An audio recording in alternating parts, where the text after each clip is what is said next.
Hi everyone. Last video in the same section here, we were looking at how to use the t-charts to find the greatest common factor of any two numbers.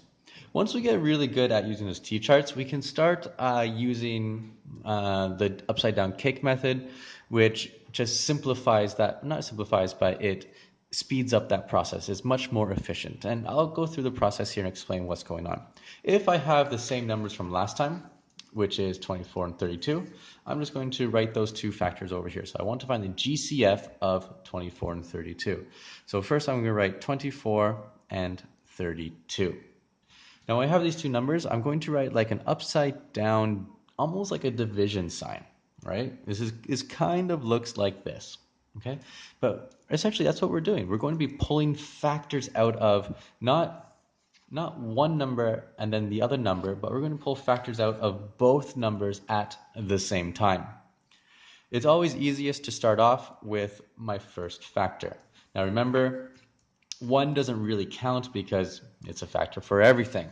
So I'm going to look at my first factor, and it's always great to look at my prime factors. So my first number, which is a factor, prime factor, which would be 2. Can both these numbers be divided by 2? Yes. So I pull a factor of 2 out of this one and a factor of 2 of that one. So 24 divided by 2, pull out a factor, half it, I'm going to have 12. Now if I half 32, I'll have 16. If I look at both these numbers, they're both even, so that means I can then pull another factor of 2 out. So I'm going to draw another division, upside down division sign, and I'm going to then pull out another factor of 2. Pulling out another factor of 2, I'm going to be left with 12 divided by 6. 12 divided by 2 is 6. 16 divided by 2 is 8. And guess what? I have another set of even numbers.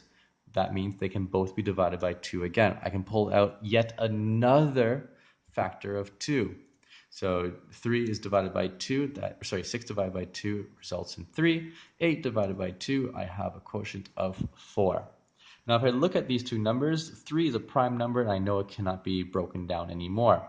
And 4 cannot be divided by 3, therefore, I am finished pulling out all of my factors. If I come back over here and I look at these, remember how I pulled out a factor of 2? But I pulled out a factor of 2, then I did the factor of 2 2 times. Okay, so if I pull out a factor of 2 2 times, that's the same as pulling out a factor of 4. But not only that, not only did I pull out a factor of 4, but then I pulled out a factor of 4 another 2 times. So how many factors did I pull out altogether? I pulled out a total product of the factors of 8. And when I have the product of all of my factors I pulled out here, that's going to give me my GCF. My GCF of 24 and 32 is 8. And to compare, I can flip over to last videos. We can see here the GCF is 8. That is the greatest common factor because I pulled out a factor of 2. I pulled it out 2 times. And I took that 4. I also pulled the factor of 4 out 2 times, which gives me a total of 8. And that's what I have over here. I have my factor of 2, pulled out 2 times, which is 4. I pulled it out 2 times more, which gives me 8. And that's the upside down cake method. I hope that helps. Hit me up if you have any questions. Bye now.